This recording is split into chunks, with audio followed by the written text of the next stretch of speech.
Hey guys, I just wanted to give a post-op day one update.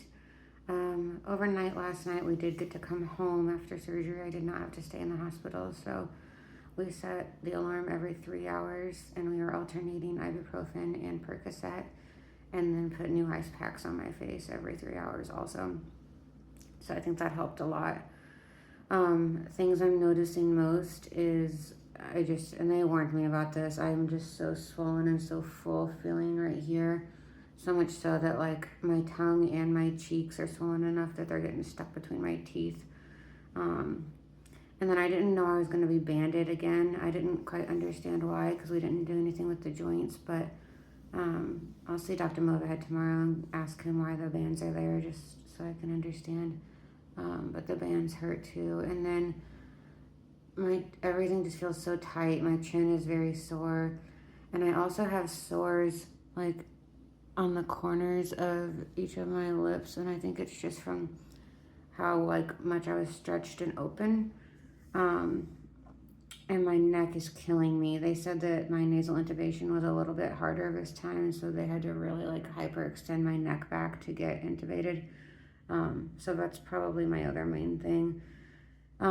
We've stayed on top of ibuprofen and Percocet throughout the day. And then Klonopin at night. I'm also doing my arnica and then a few different vitamins as well. I made my own bone broth.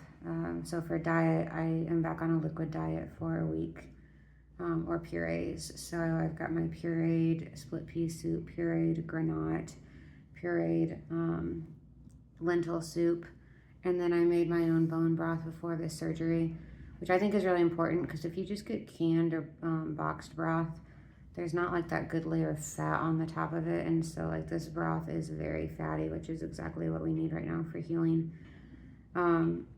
So yeah, that's going to be my diet for a week. And then I think you said for 3 to 4 months, I won't be able to eat anything that you can't cut with a fork. So that's where we're at with that. My physical activity wise, I just walked 3 miles trying to get my swelling down, and I think it helped a lot. Definitely, like my vision's blurry off and on. My eyes feel really puffy. My head is just pounding.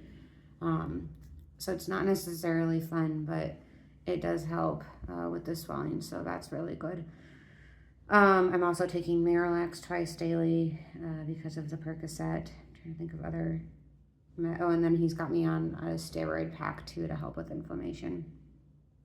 So that's the main things we're doing. Sleeping very, very elevated again, like the beginning, which I believe is helping with the swelling as well. My main problems or things that are bothering me is since I have that incision down here now that's sutured and all the way across, and I'm so swollen, the incisions and the sutures keep getting stuck in my braces and pulling, and that's highly uncomfortable. And yeah, I'm just kind of miserable in general. It's okay. It's much better than after the big surgery, but it's much worse than the surgery I had 5 days ago where we just took the plate out and he wiggled my maxilla around a little bit for the non-union diagnosis. But overall, it's going to be okay. We're going to see him in the morning. We got more imaging today of my new plates, which I can share. It looks pretty cool. The plates are very, very different. They're from Synthes instead of Stryker. And then, what was the other thing that I was going to say? I don't remember.